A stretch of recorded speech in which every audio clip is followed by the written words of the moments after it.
Relative age effect in sport. The initial question is, do we as sports coaches confuse talent with relative age? This creates the opening to an investigation into the relative age effect in sport. Helsen, Van Winckel and Williams 2005 presented data illustrating that the grouping of learners into age groups, something done across a range of sports and education across all ability levels, provides advantages to some individuals but can actually disadvantage the success of others. For example, children born earlier in the competitive or the academic year have more time and experience to develop skills, and yet those born later are still categorised into the same groups.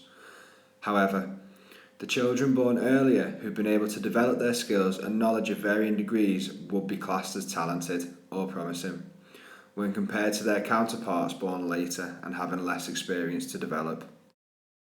It is important to note that these policies causing the groupings are well intentioned and considered a norm, but at the same time the discrepancies that are raised need to be given more thought and attention, as there are significant and comparable differences between children born earlier to the children born later in the year in a range of social evaluations. This includes children's grading at school and talent identification in sports. These differences are collectively known as the relative age effect. To further explain this in the context of sports, I have used the following example. A rugby player who was born on the 31st of January 1999 will be playing in the same team and against players who were born on the 31st December 1999. Despite being the same age, the player born in January has effectively a whole year's worth of skill and knowledge development that the second player does not have access to. To overcome this issue, the English and Welsh Rugby Union organises their age groups with a cut-off point in the middle of the year to prevent one player being too ahead of their peers.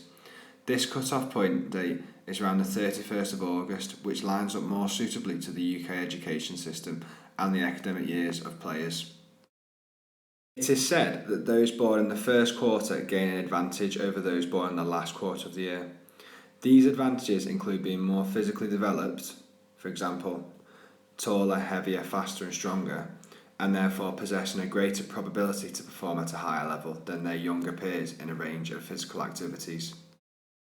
The graph displayed was produced by Helsen et al. 2005 and illustrates how the relative age effect is evident across football in Europe. As you can see, every country apart from Spain has the greatest percentage of children born in quarter one of their age group, which shows us that if the athlete is born in quarter one birthday, they have a greater chance of achieving sporting success compared to those born in the other quarters. Simmons and Paul 2001 have previously found that there was a bias within a centre of excellence in England in 1997 regarding the age groups of under 15s to under 16s. There seems to be a large difference within the birth dates of players participating. Figures show that 58.7% of those within this age category were categorised into the older children section, whereas only 12.7% of those eligible for this age group were categorised into the younger children section. This shows once again that those born earlier in the year have a significant advantage over their younger peers.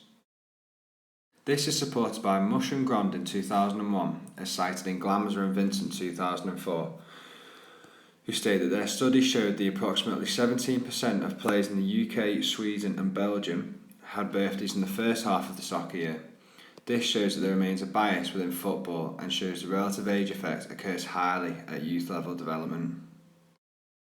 Following on from this, Williams 2000 proposed a study on the Under-17 Football World Cup that there stated there was a bias towards relative age not only in the development academies but also in the international football. This study provides figures that show 40% of players were born within the first quarter of the year, whilst only 16% were born in the later part of the year. So how does this affect the percentage of participation within sport? The reasons why the relative age effect relates to the players dropping out is due to the older players receiving more playing time than the younger players, thus leading to the younger players feeling less competent and increasing the possibility of them dropping out of the sport. However, Cobley et al. 2009 noted that the size of the relative age effect increased with age until late adolescence. After this, there is a decrease in adult sporting context, meaning that if the players who are born in the younger part of the year, who carry on in sports, have a good chance of being selected to play at a higher standard. The big issue remains within sports such as rugby and football, is that when the sport is culturally popular, the participation rate increases. This increase in participation occurs at all levels. But it also decreases the likelihood of players gaining entry into the professional world, despite their ability. This means that there is an increase in the pressure put on talent development programmes to find elite sporting athletes from a younger age to keep them on the progressive training and development programmes. Sports academies who emphasise winning should prioritise talent at an earlier date. An example of this is Bournemouth football player David Brooks. Brooks came through the development ranks at Manchester City and has recently been voted Welsh Player of the Year. Despite his achievements and recognition, he was let go from Manchester City development programme at the age of 16 for being too slight. So as a result of his age and lack of physical development in comparison to his older peers. However, he joined Sheffield United for nothing and is now worth around 25 million. In the current transfer market, with rumours bid reaching as high as 50 million from top flight clubs such as Tottenham. By teams and academies focusing on winning during the development stages of athletes' careers, they miss out on the future development and success of that individual. Here lies the issue with the relative age effect. This way it becomes more about survival of the fittest at a young age, rather than the promotion and development of homegrown talent. Although it is important to note that not all relatively young members of an annual age group experience failure in reaching elite level performance, although there does still lie an inequality for those that are younger when being compared to their older counterparts.